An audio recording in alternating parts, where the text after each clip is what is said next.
Coming up on UGTV, Standing Committee Meetings of the Unified Government of Wyandotte County, Kansas City, Kansas.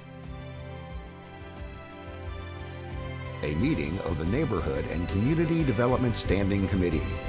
This will be followed by a meeting of the Economic Development and Finance Standing Committee.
Good evening, everyone. We'd like to welcome everyone to this meeting of the Neighborhood and Community Development Standing Committee.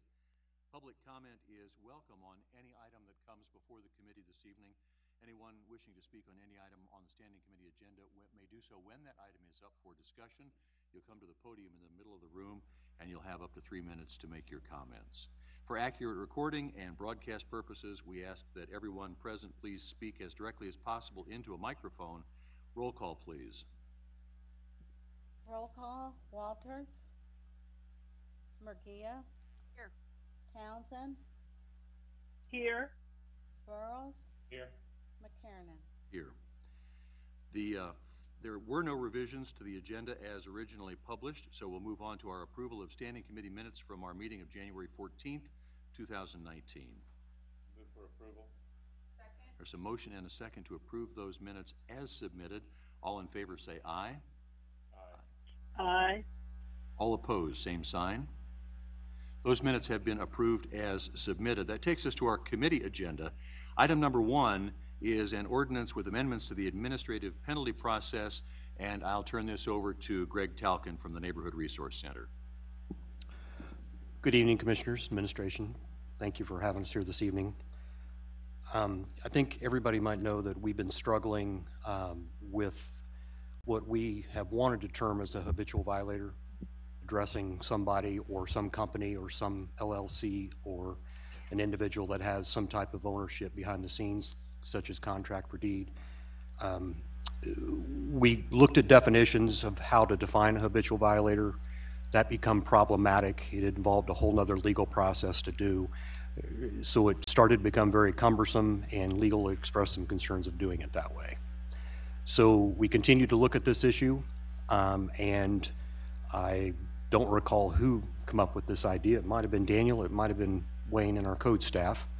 But how about if we just added additional steps to our administrative fine penalty. Currently, under ordinance, the first violation is $100, second is $250, third is $500. So hopefully, we don't ever get to that level as it is, that people work with us and we're able to resolve the issues with them. However, there are those, especially corporations and LLCs out there, that just hide behind, and we continue to have to escalate things up. And to some of them, $500 is no big deal because they're speculating on a piece of property or something that continues to hurt the neighborhood. So our proposal is to add 3 additional levels to that ordinance, which would be $750, $1,000, and $1,500 for the 6th and any subsequent amount. So now this is all discretionary for staff. If individuals that are homeowners are working with us, hopefully we don't even get to the $100 level, that we'll continue to work with them. But we do have those out there that just continue to just ignore us. They don't respond, and it may be that they're defunct too. We don't know. But this is one way we hope to get their attention, or hopefully if they just don't want the property anymore, we can find a way through this process to have them give it to the land bank or something along that line to get it to somebody who really cares. So that's the first part of this change. The second part of this change is to add additional chapters in our ordinance, or different divisions and departments, the ability to use this process.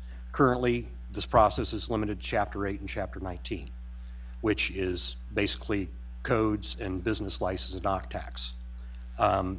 Planning and zoning is really wanting to use this process, and it makes a lot of sense for them to use this process, but of course zoning issues deal with a lot of companies and corporations and things, same as codes does. So, but in doing that, in trying to make sure that we cover everybody at this point, we're also adding Chapter 3, which would be air pollution, Chapter 15, which would be fire prevention, 17, which would be health and sanitation, and Chapter 32, streets and sidewalks.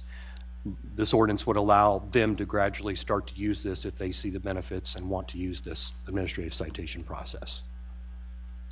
And that's it.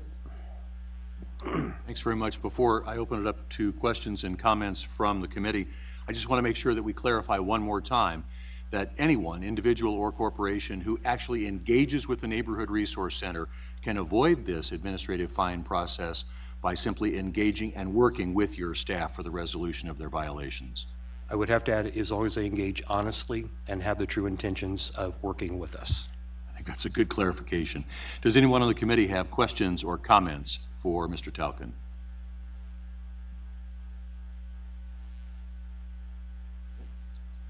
It appears that there's not. Mr. Chairman. Mr. Chairman. Yes, ma'am.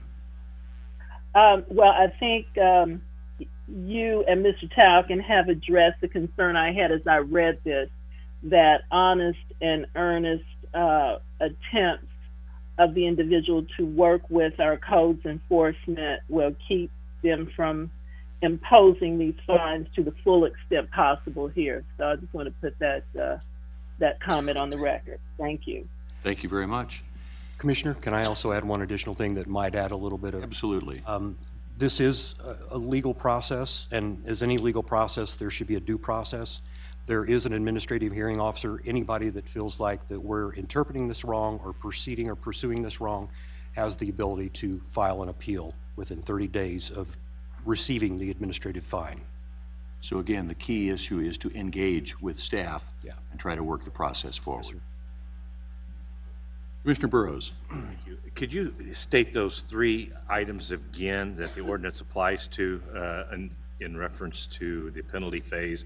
You made something about sidewalks and some... The chapters that it would include is Chapter 3, air pollution, which falls under Health Department, Chapter 15, fire prevention, Chapter 17, health and sanitation, Chapter 27, which is planning and zoning, and Chapter 32, which is streets and sidewalks, which falls under engineering.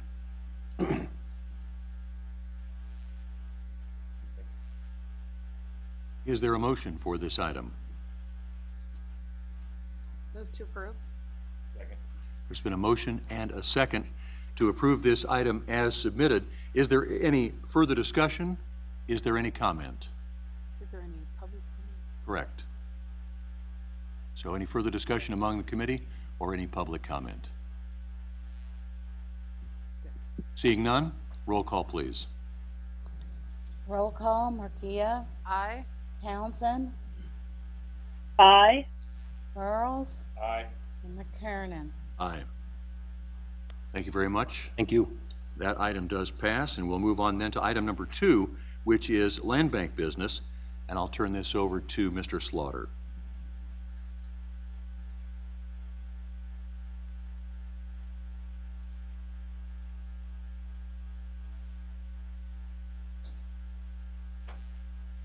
Good evening.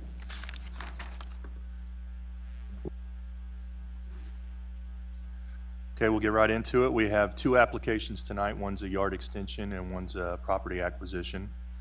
All applicants are current on their taxes and have no code violations.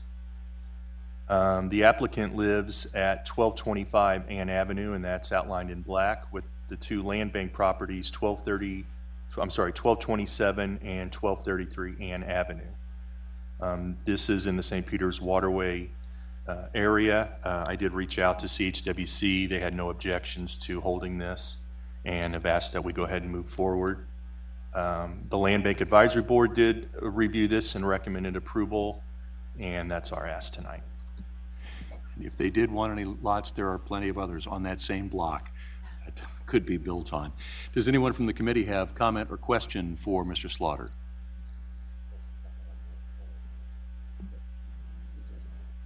The question was if it fell in either of our hold areas, northeast or the split log area, and it is outside of both of those hold areas.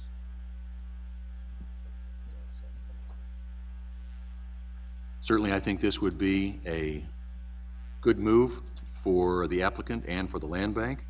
I'll move to approve as submitted. Second. Any further discussion? There's been a motion and a second to approve these applications as submitted. Any public comment on these applications? Seeing none, roll call, please. Roll call, Markia. Aye. Townsend. Aye. Burrows. Aye. McKernan. Aye. That has been approved. The applicant can follow up with Mr. Slaughter after the meeting to move the process forward.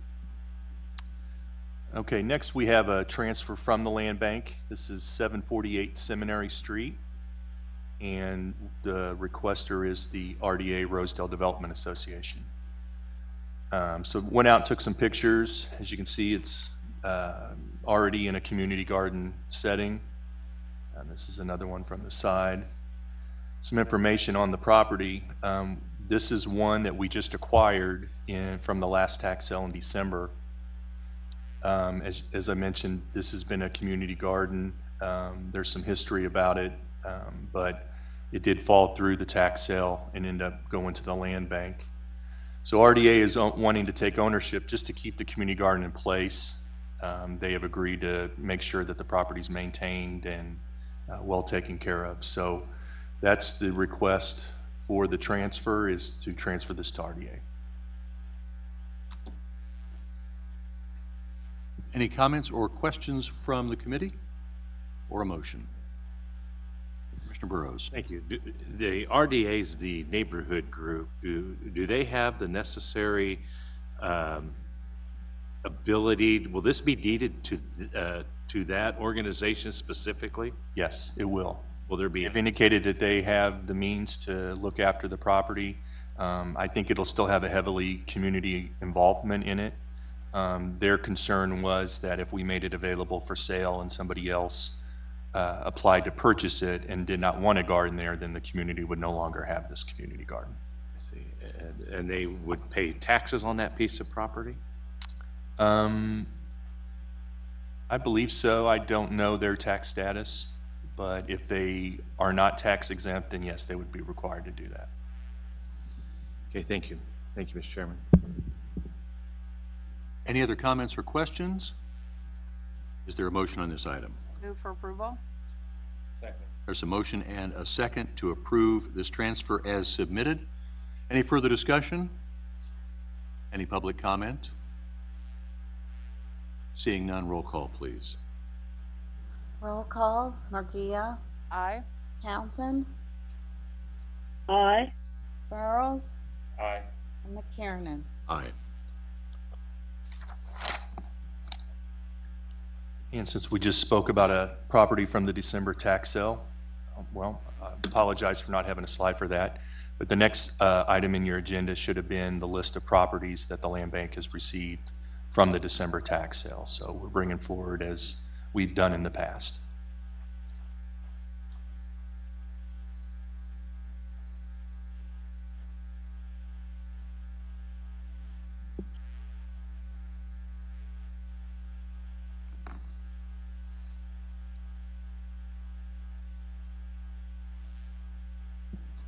We are asking that you guys approve that the transfer. Okay, My apologies. I thought that was for informational purposes only. This is actually then to approve the transfer from the tax sale. Correct. To the land bank. My apologies. All right. So we have the properties from tax sale 342 on December 13th of 2018, and Mr. Slaughter is requesting approval to move those into the land bank for further disposition.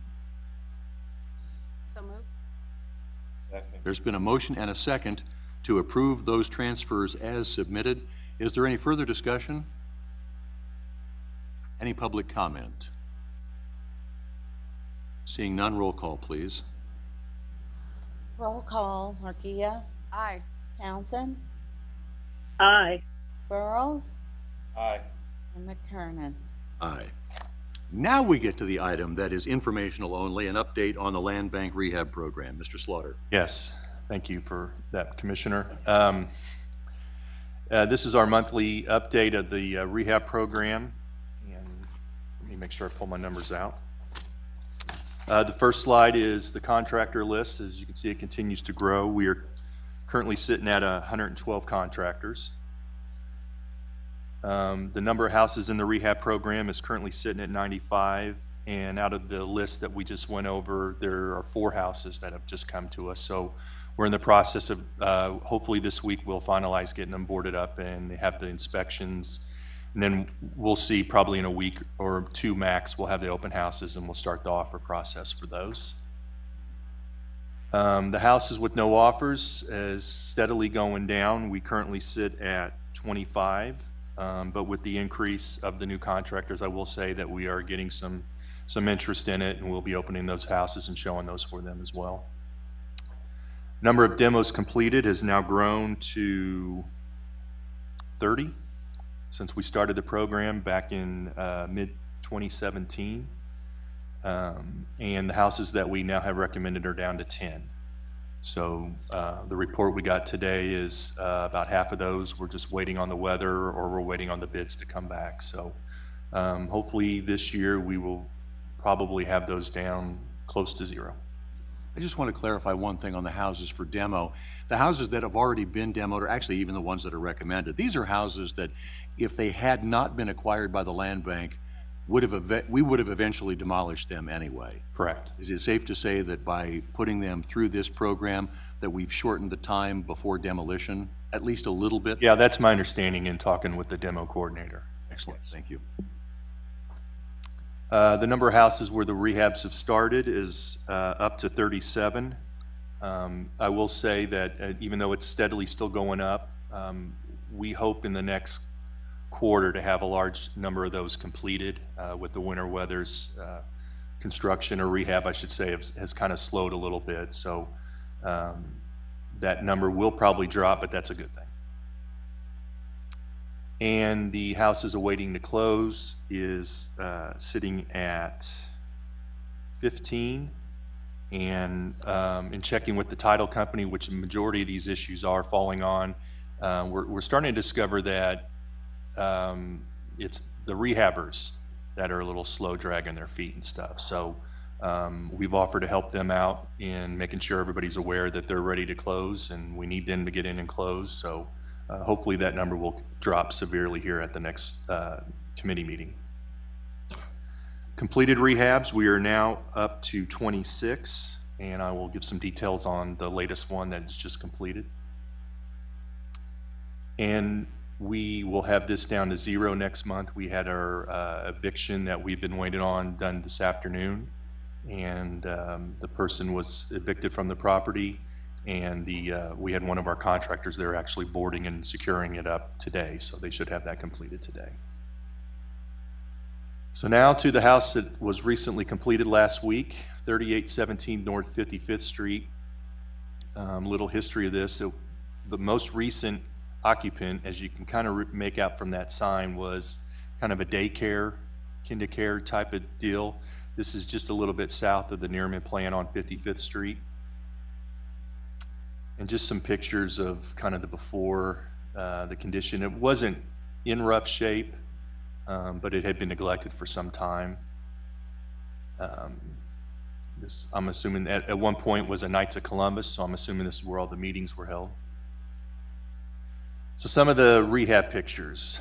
This is a picture taken inside, looking at the front door and part of the dining area. A couple pictures of the kitchen. If you remember from the first shot, it's just a long rectangle building. There's a long hallway that goes down. They have an office space in it. Here's a shot of a couple of the bedrooms. They have 2 full baths in it, so a couple shots of those. I've added a garage, though it's not going to be for a vehicle. I was told when I went out there that it's just regular floor joists, and they will put a barrier up on the outside of the garage door. They're just waiting for the weather to improve to prevent cars from driving in, unless they want a car down there in the old meeting room. And just tremendous amount of space down there. But as you know, at the time before, it wasn't a residence, so the new potential owner will have a whole downstairs that they can completely refurbish into what they would like to see. So again, some information. This was in tax sale 337. At the time, the minimum bid was over $86,000. The rehabber only took 3.5 months to do that. The appraised value was 2018 at $44,500, and they recently just had it reappraised for over $250,000. So there's a little work they got to do, and again, with the weather, we were satisfied with the rehab and went ahead with the completion, and they passed our final inspection. So, Chris, are all of these houses that are getting rehabbed that are in the NRA area taking advantage of the NRA program? Most of them are. We do ask that when offers are submitted. Some choose not to. Some of them are going to end up renting them out, so they would be ineligible for the program. But we do heavily try to promote that program through this program. And that's it. That's all I have for tonight. Fantastic. Thank you for your continued work on all of these projects. I can check my agenda here. I do believe that's the last item on our agenda this evening. There being nothing more for this committee, we are adjourned. We'll give BPU Board Member Bryant a moment to make it up here to the table, and then we will reconvene as the Economic Development and Finance Standing Committee.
We'll get started here in just a few minutes. We're waiting on a document.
Okay, I think we're good to go.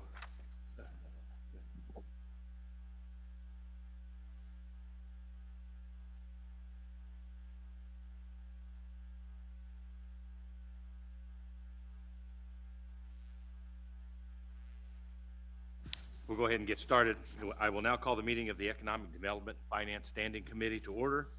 We want to welcome everyone to the meeting this evening. Public comment is always welcome. Anyone wishing to speak on any item on the Standing Committee agenda may do so when the item is up for discussion. You will have up to 3 minutes to state your comments. Please come forward to the microphone and you will be recognized. And for recording purposes, for accuracy, we ask all present to speak directly into a microphone. Will the clerk call roll, please? Roll call. Bryant. Here. Walters. Markia. Here. Townsend. Present. McKiernan. Here. And Burrows. Here. First order of, are there any revisions this evening to tonight's agenda? Thank you. No revisions. Let it be recorded. And now we'll move on to approval of the minutes for the January 14th. Mr. Chairman, I would move to approve with one correction. In the Economic Development and Finance minutes from our last meeting, I was referred to as Chairman McKiernan in this case, and for this committee, I am simply a member of the committee. I'm Chair of Neighborhood and Community Development, so if we could just adjust that to reflect my title properly, please. Move to approve with amendment. Second. Motion been made and seconded to approve the minutes. All in favor say aye. Aye. Opposed, like sign. Aye. Hearing none, minutes are accepted. Thank you, Commissioner Townsend. I'll slow down just a little bit so we can make sure we get you in the mix here. So we have a number of items up this evening. And so the first item is the resolution to amend the master equipment lease purchase agreement with the Bank of America. This is a resolution amending the master equipment lease agreement dated October 17th, 2013 with the Bank of America Public Capital Corporation. And tonight we have Debbie Johnson who will present. And Debbie? Okay. you're ready. Good evening. The master lease purchase agreement is the tool that we use to finance all of our fleet equipment, and our current contract is with Bank of America. This amendment would extend the period to December 31st of 2019. Last year's amendment expired on December 31st of 2018. So to finance the 2019 equipment, we would need this amendment to extend it through the end of the year. All of the equipment that's listed, there is a page in your attachment that has all of the items that could be potential lease finance items, as well as the amendment from Bank of America extending that date. But all of this equipment has been approved by the commission through the budget process. And I did just want to note that we're in the 5th year of our extension to the lease agreement, so we will be going out for an RFP for the 2020 lease finance schedules. So just for clarification, these are 5-year contracts for? Well, the original contract went through December of 2014, and then we've had five amendments after that. Actually, I think this is amendment number 6, and the reason for that is because I believe it was in the 2nd or 3rd year, we had an amendment to the website where they were pulling the treasury rates. So Bank of America did an amendment during the middle of the year to amend that. So yes, this would be the 5th year that we've amended the lease agreement. Will any of the vehicles that we have under the lease agreement be put at risk of falling between the next RFP and this ordinance change or this resolution change? No, all of the equipment that was approved as lease finance for 2019 would be covered under this amendment. The RFP would cover all equipment 2020 going forward. Great. Any questions, Commission? Move to approve as submitted. Second. Motion's been made and seconded to approve as submitted. Any comment from the public? Let it be noted, no one stepped forward. Roll call, please. Roll call, Bryant, Aye. Murguia, Aye. Townsend, Aye. McKernan, Aye. and Burrows. Aye. Takes care of item number 1. Item number 2 this evening is a resolution with the debt policy revision. And for that, we have Kathleen Von Atchen, who is our financial officer, will make the presentation this evening. Kathleen, welcome. Thank you, Chairman. Committee members, attached is the resolution adopting the revised budget policy, which is Exhibit A. In addition, I've included in the packet a memo that summarizes all of the proposed changes and the existing policy with the red line of the changes. So in my memo, I outlined that in general, a lot of the additions to our debt policy are basically to document our current practices. And so all the documentation of our current practices are additional language to the debt policy, which is now roughly 15 pages instead of 5. And those are all in blue in the red line version. But with the exception of a few small items that I have included in maroon text, which are kind of new guidelines and new procedures that we're introducing to the government at this time related to debt. The policy, I have also provided a summary or kind of a table of contents for the various sections of the debt policy so that you can go through and see what kind of items we're discussing and adding to the policy. And I would be happy to go through these again. We have had several meetings on this debt policy. I think we've already met with the committee members, not only publicly for 3 months, but also I've had several private meetings, and I received input from all of these committee members and have incorporated the suggestions in the proposed policy that you have before you. So I'm happy to answer any questions or go through it in more detail. Committee, any questions? Yeah. I don't really have any questions. I just want to thank you for the diligence that you've had in terms of getting feedback, incorporating that. And I also want to thank you again for the fact that you have really done a nice job of documenting what is standard current practice, and so that we actually have it documented, and this can be our basis for moving forward from here. So thank you for that. Mr. Bryant? I would like to echo that thanks to you and staff for all of this work. I know it's not fun and it can be tedious, but it's important.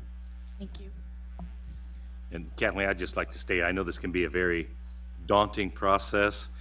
I sincerely appreciate and respect the professional courtesy of reaching out to individual commissioners, hearing their concerns and their comments. Debt reduction is something the commissioners have looked at extensively, especially members of this committee. And I want to thank you and staff for your work and your for presenting this in a manner that was digestible.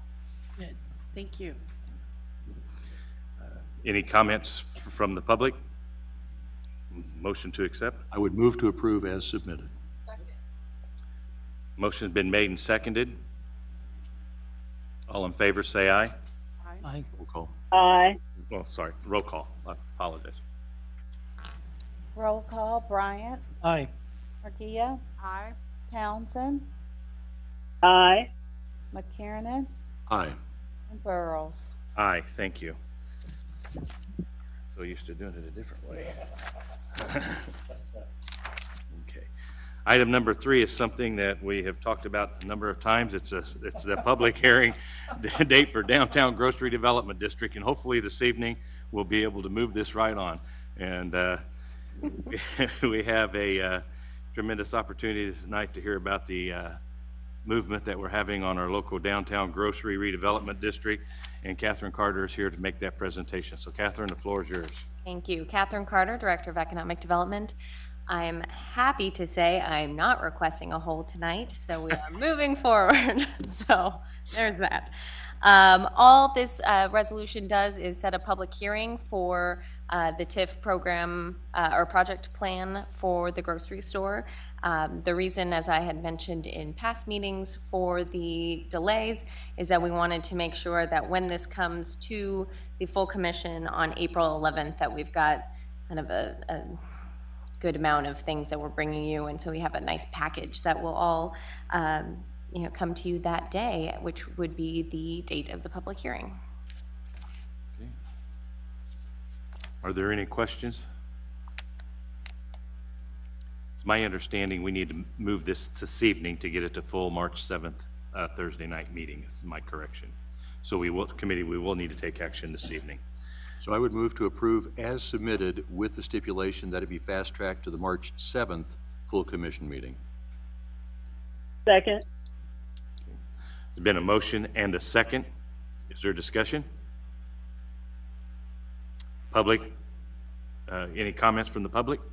Yes, please state your name clearly for recording purposes. And we will press the button right there. Perfect, now we got it. Hello, my name is Justine Underwood-Jones from the Strawberry Hill Neighborhood Association. I just wanted to be clear if we were moving the public hearing date from April 11th to March 7th, or if we were just approving on March 7th that the public hearing date will be on April 11th. Okay, Catherine's shaking her head, so it's still going to be April 11th. Yes. Yes. Okay, that's great. Well, we'll look forward to it. Thank you guys so much for your hard work. Thank you. Thank you. Any other comments? Just for clarification, the public hearing will be in April on the 11th. This action this evening moves this item to the March 7th Thursday evening meeting, full commission. Okay. Right. Motion been made and seconded. Roll call, please. Roll call, Bryant, Aye. Markia, Aye. Townsend, Aye. McKiernan, and Burrows. Aye. Thank you, Catherine. Thank you very much. Okay. Moving on to item number 4, it's ordinance. That's the Midtown TIF refinancing. This will adopt the home rule ordinance authorizing general obligation and economic development bonds. And we have Kathleen Von Atchen, Chief Financial Officer, and Debbie Johnson, Deputy Chief Financial Officer, making presentations this evening. Ladies?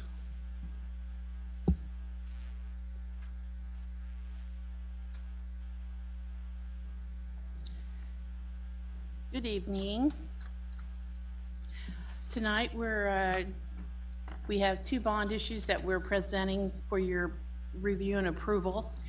Both of them are requested to be fast-tracked to the March 11th Standing Committee, full commission meeting.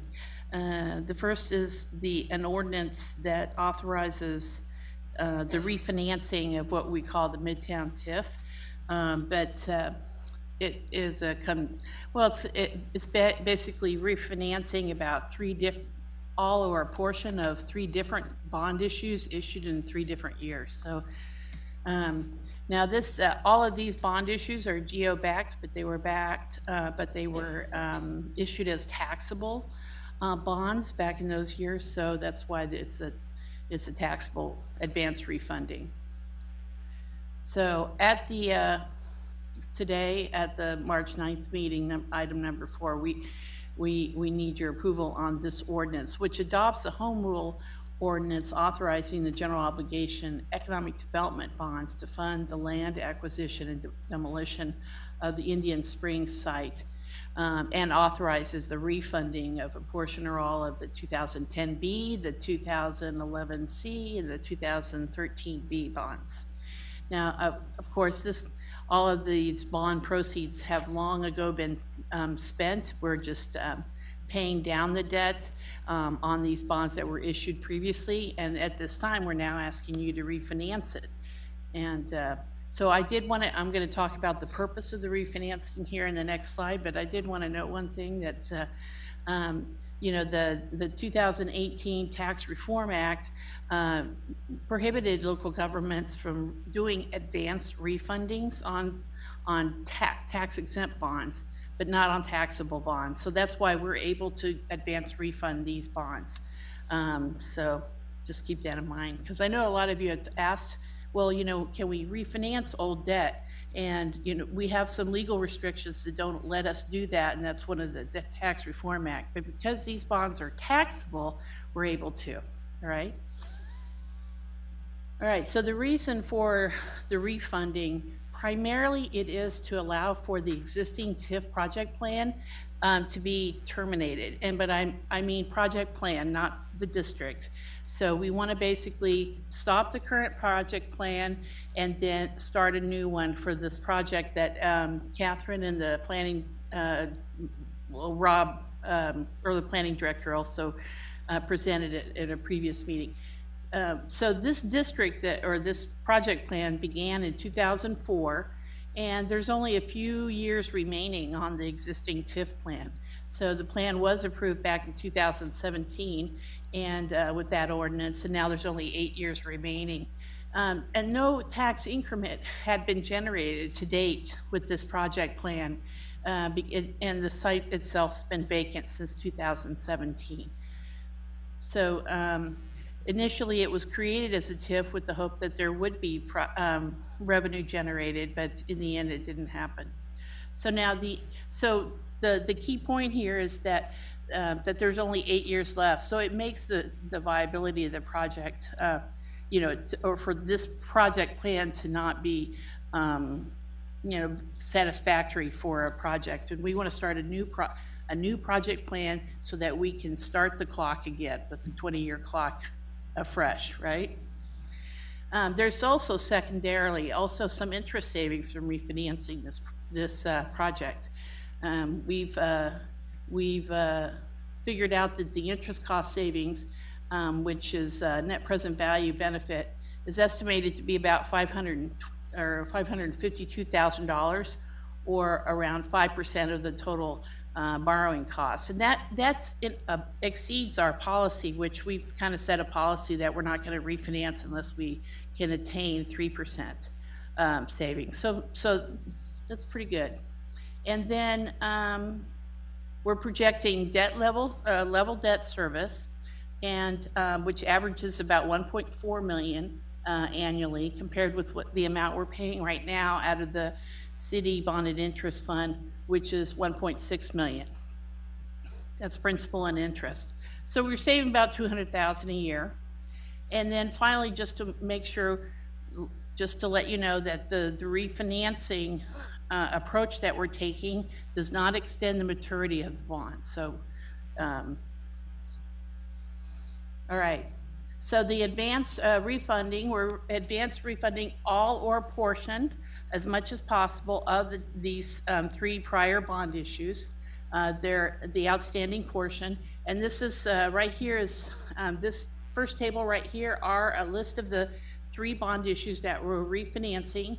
Here's the issuance date, how much we issued initially in those respective dates, what the average coupon is for the remaining balance of these respective bond issues, the remaining years, and then the outstanding balance. So as I mentioned before, we are looking to remove the tax increment financing pledge from these proceeds and reissue under a new Unified Government Home Rule Powers general obligation pledge. And then secondly, the net savings is because the reason the savings is in place is because we're now financing it for a shorter maturity, which typically when you take out a loan for a shorter maturity, the interest rate is lower than for a longer maturity. So that results in that interest savings. And then secondly, we're shifting from what is taxable, which a tax-exempt bond issue typically has a higher interest rate or yield because investors find it to be a little more risky. And it's shifting it to a tax-exempt, which means the interest rate is also lower for tax-exempt bond issues. So as a result, we're rolling in all of these into the $12 million refunding, which is expected to close on April 30th, and our true interest costs are estimated at this time to be 2%, rather than these higher numbers up here. So now it's 12. I just wanted to point out that the par value of the amounts we're refunding totals 10.4 million, but we've got 12 million in here just as an estimate because we're potentially doing, it kind of depends on how we structure it, but we may end up paying a premium so that our investors get a higher percentage, but then they turn around and give us a little less proceeds. So, or we end up borrowing less if they can get a higher premium, so, or a higher interest rate. So that's what the effect of the premium happens with that. It kind of depends on how we structure it.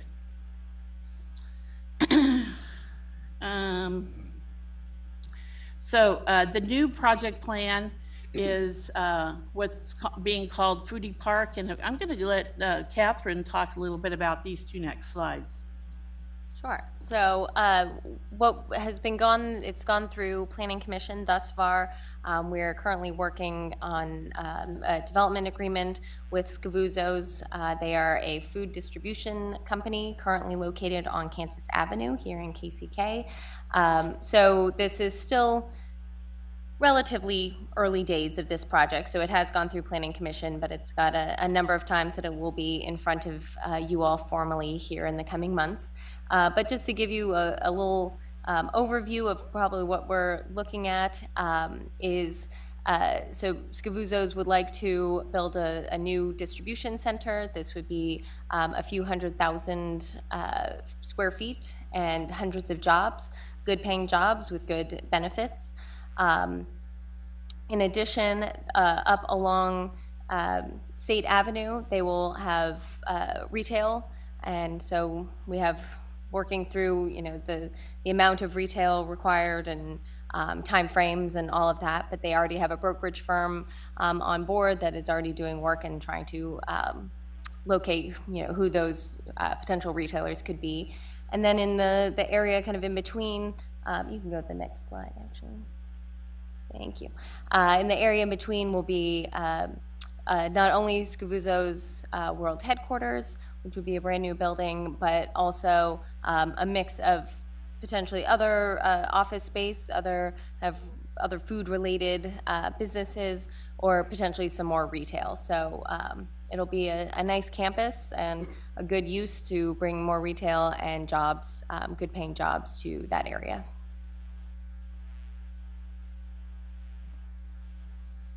Any more questions with that? I have a few more slides. Okay. Please continue. So we want to move quickly on the refinancing of the existing debt so that we can allow Catherine and her economic development financing team or economic development team to move forward with development of the development agreement and all of the others that go along with putting the new project in place. And we will be, once we end this project plan, then we'll also be working with all of you to start a new project plan. But we can't do that until we get these bonds refinanced. So here's the schedule for these bonds.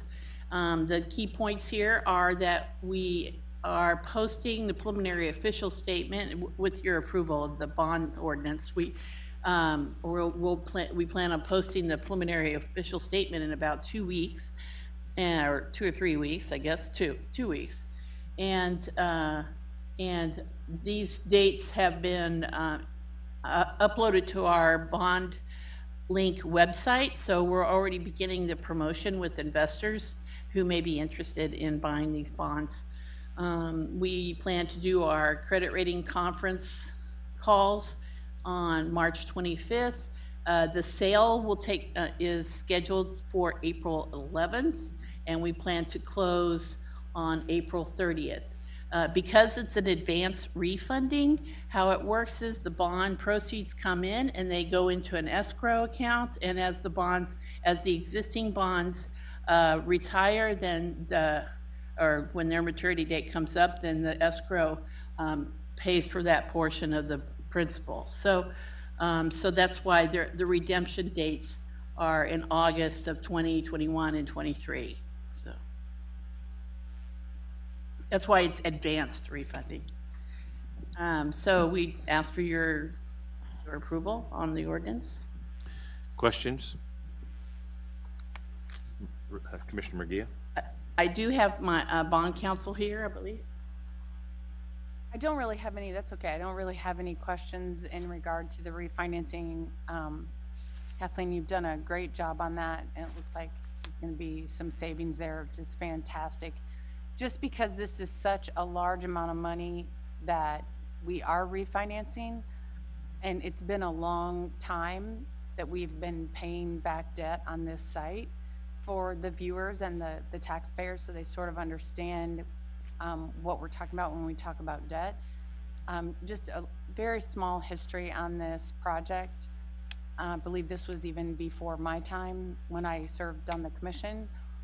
But for clarity, this Indian Springs site, correct me if I'm wrong, was taken by eminent domain, correct?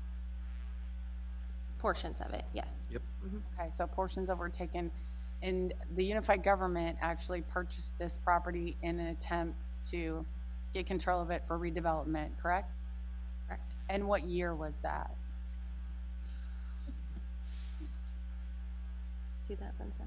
Okay. So, Commissioner Murguia, I was funny. I was just chuckling because I did previously have a slide with the history on here, but I took it out. So I don't remember. So yeah. I mean, it was definitely sometime before 2010. So. Do you know? She does. It's 2007. Yeah. 2007. So for 12 years, we've owned this property. We purchased it. We acquired it. We took it through eminent domain, and for 12 years, we've tried to redevelop it. Correct? And the reason that we're refinancing and paying this large amount of money is because we've been unable to secure a development for this site. Is that right? So far, yes. Mm-hmm. I know everyone's trying. I'm just saying in the best interest of transparency, I think the public needs to understand that somebody had a vision in 2007 and thought that taking this property and leveling it, we would be able to market it for redevelopment, and that hasn't happened yet. And as a result, we have to pay back the debt we've issued on this site. So not to be negative, you've done a great job on the financing end of it, but I do think the public really needs to know that's a big amount of debt that we have, is the fact that Indian Springs has not been redeveloped. And I understand this pending project is great, but we've had, over my decade that I've served on the commission, we've had many projects that have come forward. So just so we're very clear with the public on what's happening there. Thank you. Yes, so the existing debt is costing the bonded interest fund 1.4, well, after the refinancing, $1.4 million every year. Right. In principal and interest. And I really appreciate that. I mean, nobody wants to say that out loud, but sometimes I think we get up here and we speak in terms of really kind of fancy financial terms that the average citizen doesn't understand. And sometimes we do have to deliver not such great news. So there was a vision, it didn't happen. We spent a lot of money, and as a result of it still not happening, we are paying $1.42 million in interest annually, even though you have done a great job in trying to keep that interest rate down. Any other comments?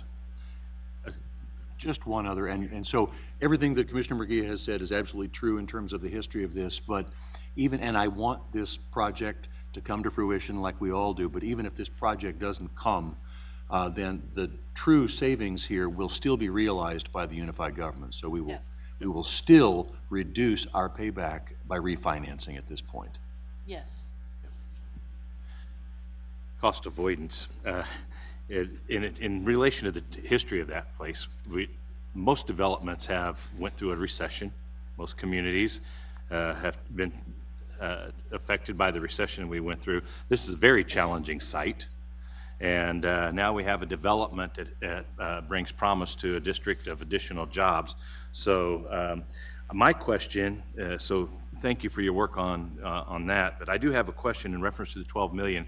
Kathleen, you highlighted a little bit ago, that it is $1 million shy of what the total is on the far right-hand column, the outstanding balance, and you're asking for $1 million more, the 12 million, and you stated it was for incidentals in the refinancing. Is that what I was to understand? Well, how that works is, so investors, when they buy the bonds, they're willing to say, well, okay, so when you buy a bond, an individual, one bond's $5,000, all right? So, and typically, you know, we get institutional investors who buy these bonds. And investors, though, they like to see that higher coupon, but they're willing to give you lower, they're willing to pay, how's this work? They're willing to pay more in proceeds. So if they're gonna pay a $5,000 bond, you know, they're buying a $5,000 bond, that's the par value. But they wanna have, let's say, a 5% coupon rate in the future. So for their portfolio, so they're willing to pay more than $5,000, give you, you know, in exchange for that 5% coupon rate. So as a result, so it's sort of a marketing endeavor, because investors just like to get a higher premium. They're willing to pay more for it. So what happens is we end up getting a larger amount of bond proceeds than the outstanding balance. So that's why the 12 million is greater than the sum total of these three amounts.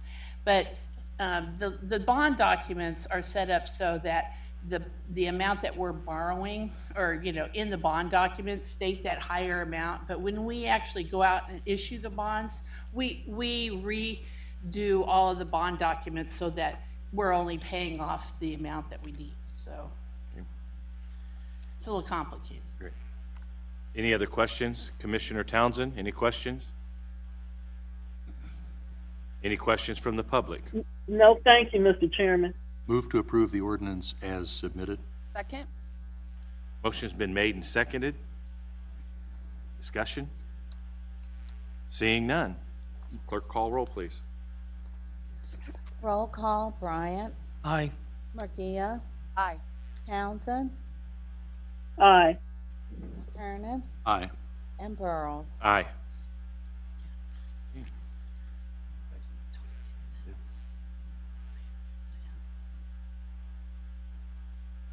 Look forward to seeing this full grocery store Thursday evening. Full commission. We've done our due diligence. Thank you.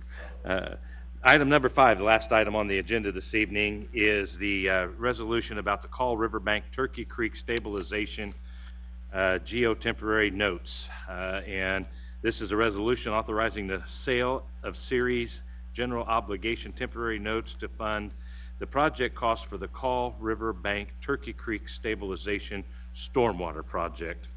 And we have Debbie Johnson again, our Deputy Chief Financial Officer, to present this evening. So Debbie, please, the floor is yours. Good evening.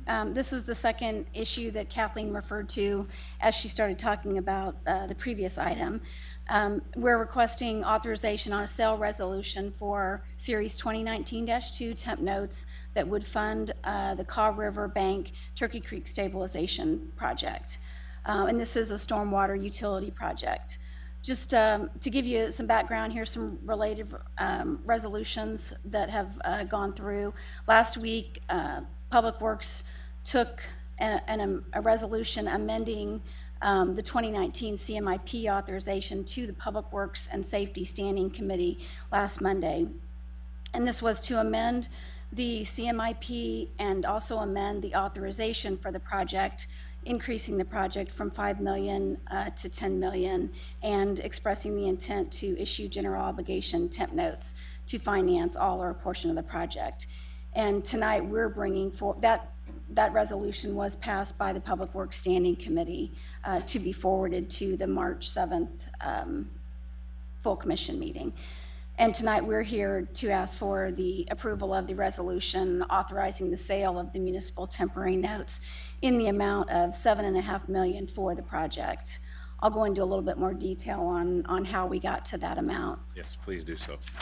This is showing last year when the budget was approved last July, this project was in the budget. At the time, it was estimated to be $5 million. They couldn't get in, I think, to determine the full amount of work that had to be done on the project, so they did estimate thinking it would be about $5 million. But as they've determined, once the water levels decreased and they actually got in and took a closer look at the project, determined that it was going to cost more than what they had estimated. So that's the reason for the increase from 5 to 10 million. This project was included in the 2019-1 temporary notes that were sold in February. The project did have an authorization of $5 million. However, we only included $2.5 million in that total. I think because based on those estimates, we were thinking that this project might roll over into 2020 and we wouldn't need all of the money up front. But that has since been determined that this project needs to be completed this spring, I think, to avoid future additional failures related to the wall. So now we're coming and requesting the additional $7.5 million in a second temp note to get us to the $10 million. And Jeff Fisher, our Public Works Director, is here to give some additional detail on the project if needed. These were some pictures that were provided to the Public Works Standing Committee. This is the area, and I believe this is the area where the failure has occurred. This is a close-up picture, and you can see that this was taken right after the wing wall failed, and it is encroaching upon the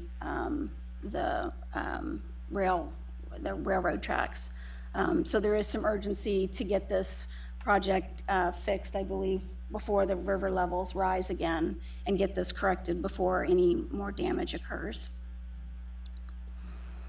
This was a timeline of the project events. So back in 2014, there was they found a small hole in the wall, and they've been monitoring it. And in 2017, in August of 2017, the wing wall and the flood wall failed. They did apply for FEMA funding. That funding was denied. However, they've also applied, they've appealed that process and are waiting to hear back on that. So now that they've gone in there, they've revised the project estimates.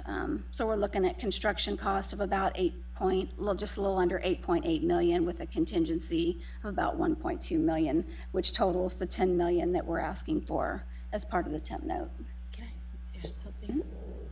So I did want to add something that I meant to point out, is that the UG is administration, including the county administrator's office and Public Works, are in conversation with not only, well, with specifically with Casey Moe to discuss some cost sharing arrangement. So, and they've been fairly receptive, but at this point, we're not 100% sure, you know, how much that's going to be. So, so this project is actually, we're asking for the full amount of the project cost at this time, but we expect that the amount that the UG will be responsible for paying for is some lesser number than the 10 million, just so you know. And it's a sizable less number than the 10 million, so. Did you want to add anything to that, Jeff? No, you all did a great job. Oh, okay. So these next two slides just give a breakdown of the cost. I believe the downstream wing wall repair is the current repair that needs to be done, which is about $7 million, and this kind of details all those costs. And then they also have upstream wing wall repair, which while they're in doing the other repair, they want to go in and repair this portion because they believe that there's the potential for this portion to also fail. And so rather than just fixing the current one and having an additional expense when this portion fails, they want to fix it all at the same time. So that's where we get the 8.7 million for the repairs. So this is the timeline, coincides with the timeline on the bond issue, showing that we are requesting that this be fast-tracked to the March 7th full commission meeting so that we can start preparing, getting the official statements prepared, and with a sale occurring on April 11th. Oops. Uh-oh. I think I lost it. Any questions from the commission?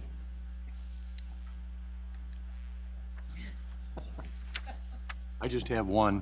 There might be more, but this is my starter question. So historically, we have spent, and this was really before and right as my time on the commission started, but we've spent a considerable amount of money on Turkey Creek flood control stabilization projects, or one big project that came in chunks. Is this any part of that, or is this in addition to what we have previously done? This would be an addition. And logistically, I'm trying to look up on the map here, and I guess Metropolitan Road comes to a gate at this point in time. You can't get past it. So I can't just look, but where is this, if we could go back to the map, where is the work we previously did in comparison to this failure of this wing wall? It'll be south of I-35. Where is that? Be upstream of that.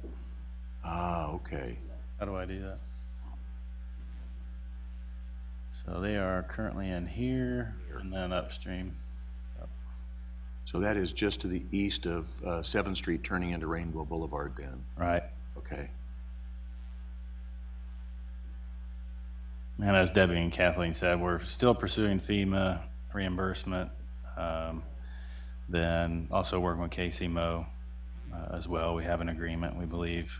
So our hope is that we can recover at least maybe a portion of this from KCMO, because ultimately they are downstream of this. That's right. But that's speculative at this point. Right. And so we've taken our original 5 million CMIP authorization, we're adding 5 to it, hoping, and we're going to prepare to bond all 10, hoping that ultimately we can get refunded a portion of that. Well, it's a temp note, so they're going to spend it all. There we go. And they're hoping to spend whatever they have to spend by, you know, the spring, because they really need to get this project done fast. With that clarification, I move to approve as submitted. Exactly how much. Second. Thank you for that clarification. As you can tell, the committee has worked hard to try to come up with debt reduction. And this was just one of those that just, the motion been made and seconded. Any discussion? I would like to, well, actually, I would like to point out that this is, although it's a general obligation bond, the revenue is coming from the stormwater utility, not property taxes. Thank you. I do have a question. Should we be reimbursed by FEMA? Will all parties be reimbursed accordingly by their contribution levels? And does this hamper us? Does this weaken our position to go in and negotiate additional assistance in remedying this issue with those other entities that were mentioned? Yeah, I believe all parties would be reimbursed. I don't think it weakens our position, though. I think the FEMA reimbursement is a result of a rain event, right? Right. It's like an emergency relief kind of. Yeah. I'm quite aware of the issue. My concern is I'd like to see us get the best negotiated position we possibly can in addressing this issue. Sure. And if under the emergency status that we're putting in the $10 million to remedy this, all of a sudden it's nobody else's problem. Right. Yeah. And anything that may have contributed to that beyond us is now, it's been remedied. And so I'm just trying to be a good steward of the city's money to ensure that we put our staff in the best negotiation position. Sure. To have the fair share paid by those that share some responsibility. Sure. We're doing all we can. The repair must happen this spring, though. That's our big driver. But right it still needs to be remedied. Yeah. Commissioner McGee. I think, Jeff, that what we've been trying to do, what you've been trying to do up to this point, is to play nicely with others who this affects and who have been a part of this issue, and to meet with them and kind of get them involved and try to build some consensus around how we all going to take responsibility for this and all going to pay for this. I know you're working hard at that because we've met in regard to that. And hopefully people will rise to the occasion. If not, I would hope that our government would seek out legal counsel to potentially help us with that. Because as I look at this slide and look at the damage that's done, there is a party on the other side of this damage that you would think would have a big interest in seeing this situation resolved. How cooperative has the railroad been? They've been very cooperative. They, we hope, will help us lobby state and FEMA for reimbursement. We've shared information with them to help us do that. And I have a call tomorrow morning with BNSF, actually. That's great, because if we had to shut down that rail, that's right, safety, millions of dollars a day. Find some money. Millions of dollars a day. Yeah. Yeah, that'd be millions of dollars a day. Literally. That's right. Well, thank you, Jeff. I know you're doing a great job. This is in my district, so I am briefed on it as often as Jeff can brief me on it, and I've been here long enough to know the history of it. Thank you for all your hard work. Thank you. Any other questions, concerns? We have a motion on the table. Any comments from the public? Let the record reflect no one's stepped forward. At this time, the clerk will call roll. Roll call, Bryant. Aye. Garcia. Aye. Townsend. Aye. McKernan. Aye.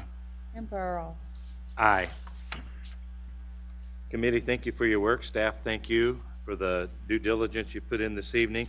And this does end our public agenda for this evening. And I want to thank everyone for showing up. And please stay warm out there. Meeting adjourned.